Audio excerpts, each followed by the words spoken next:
പിന്നെ ഈ റിവ്യൂർമാരോട് പറയാനുള്ളത്, ഒരു ദിവസമെങ്കിലും അതിനെ സമാധാനത്തോടെ ഓടാൻ വേണ്ടി എന്തുവാടി.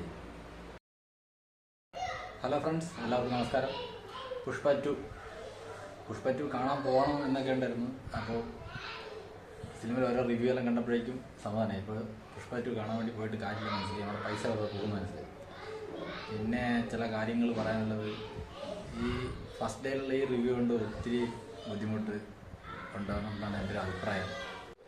നമ്മളും അതുപോലെ തന്നെ നല്ല പിന്നെ ഇതുപോലെ റിവ്യൂ ഒക്കെ നോക്കിയിട്ട് തന്നെയാണ് നമ്മളും സാറിൻ്റെ സിനിമ ആണെന്ന് പറയുന്നത്. പക്ഷേ ഇത് ഫസ്റ്റ് ഡേയിലുള്ള ഈ റിവ്യൂ അത് ഭയങ്കര ഒരു നെഗറ്റീവായിട്ട്, ഇപ്പോൾ അത്യാവശ്യം നല്ലൊരു സിനിമയാണെ പോലെ തന്നെ നെഗറ്റീവായിട്ട് ബാധിക്കും എന്നാണ് എനിക്ക് തോന്നുന്നത്. എൻ്റെ ഒരു അഭിപ്രായത്തിൽ ഞാൻ പറയുന്നത്. കാരണം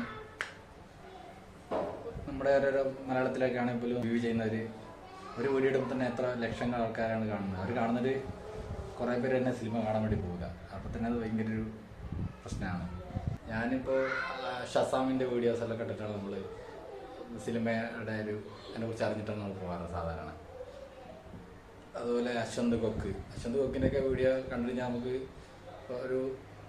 അവരുടെ ടെക്നിക്കലായിട്ടും എല്ലാ രീതിയിലാണ് അവർ ആ സിനിമയെ കുറിച്ച് നോക്കുന്നത്. നമ്മൾ സാധാരണക്കാരായ നമ്മൾ കാണുന്ന പോലെയല്ല അവർ സിനിമയെ കാണുന്നത്.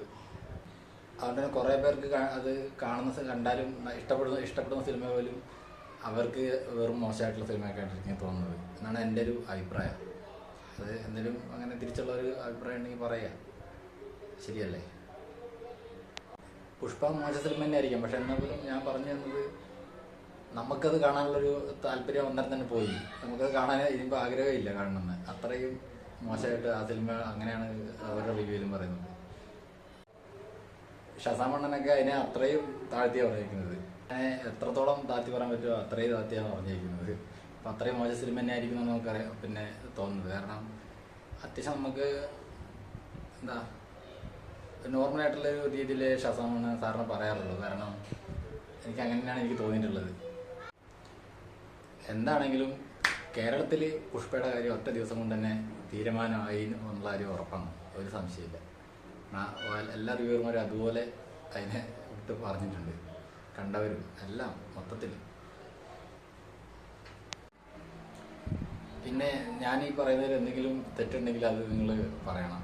എന്തെങ്കിലും തിരിച്ചുള്ള അഭിപ്രായം എന്തെങ്കിലും ഉണ്ടെങ്കിൽ നിങ്ങളത് പറയാൻ മറക്കരുത്.